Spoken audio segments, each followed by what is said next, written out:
All right, good people, let's talk about it. Three issues. Number one,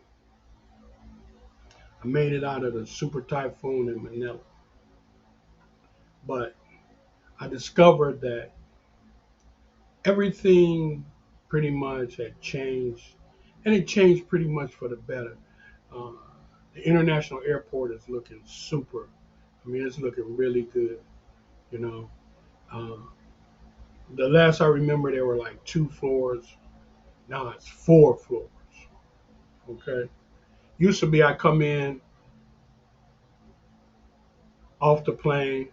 I go outside, catch the elevator to the second floor, go out, get a taxi that's coming in, dropping somebody off, and I make a deal with that taxi and go on to where I was going because the taxi's coming in on the second floor. The drop off is not supposed to pick up fares. But if you run up to them, make a deal with them, jump in, and go on about your business, you got a taxi. Back then on the first floor, you could get a taxi. However, it was kind of like some tomfoolery. You know, it was prices was jacked up, everything. But here now, when you come in, what was on the second floor before is on the first floor. And on the first floor, it's a whole bunch of tomfoolery. It's a taxi service that wanted to charge me 2,500 pesos to take me to where I wanted to go. That normally I never pay no more than 3,500 pesos. They want to charge me 2,500 pesos.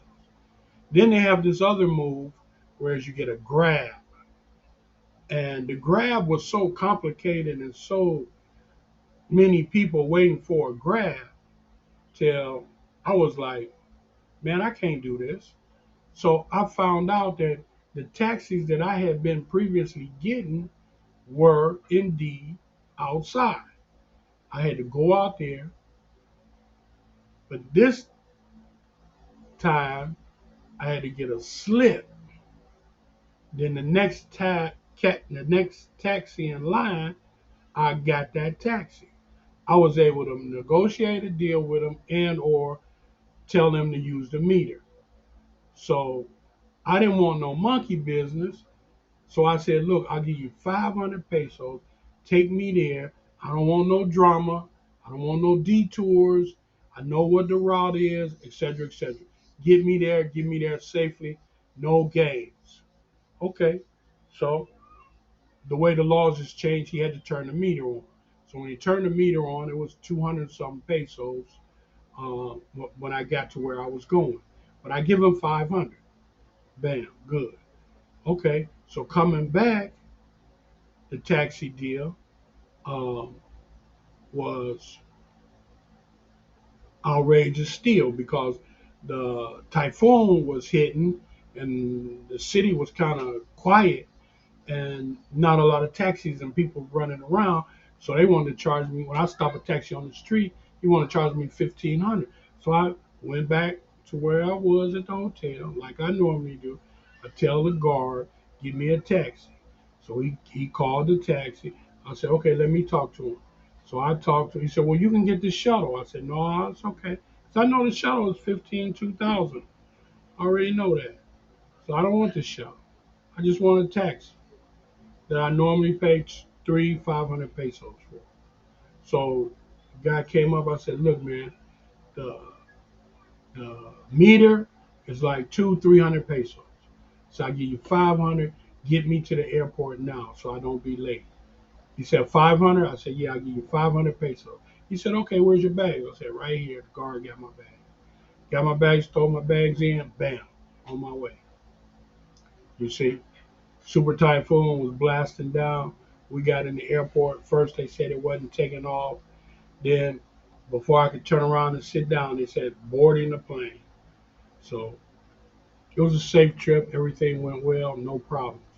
But I just want you guys to know that they got it so set up till they literally frighten you if you don't know that you shouldn't go outside and get a taxi. They got they everybody in there that's that's going to talk to you about a taxi is going to tell you you go outside, you jeopardizing your life, you're putting your life at risk, it's not safe, etc., etc.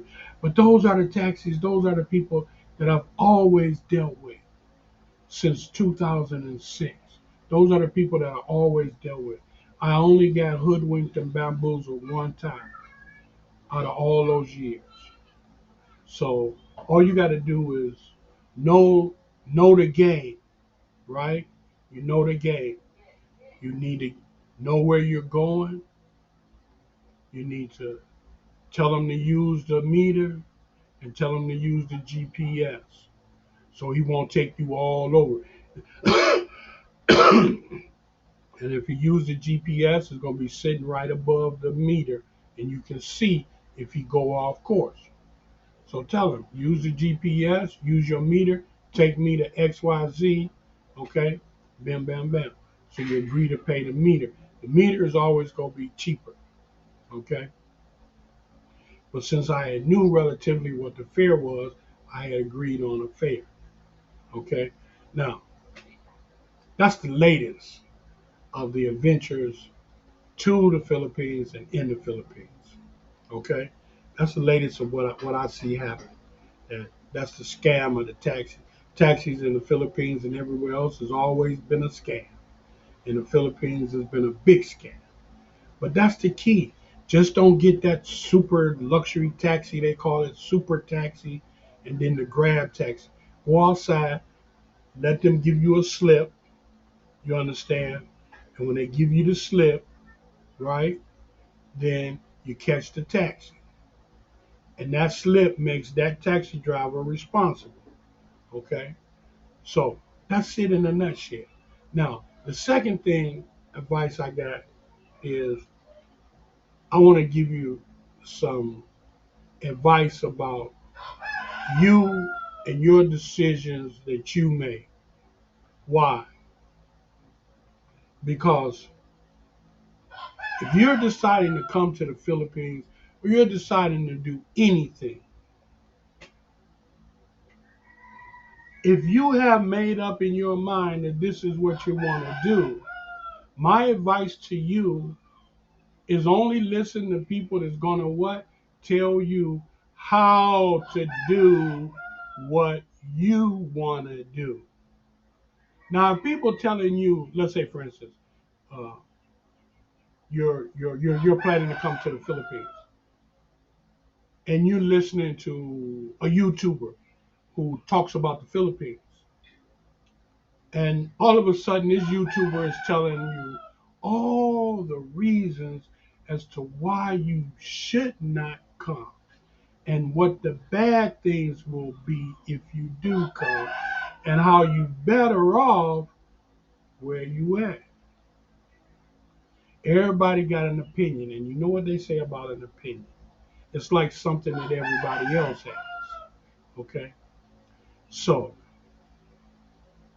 what I'm trying to tell you is that if you listen to all of the negative, the naysayers, you're not going to live your dream. You're fulfilling their fears. You're fulfilling their dream. Why?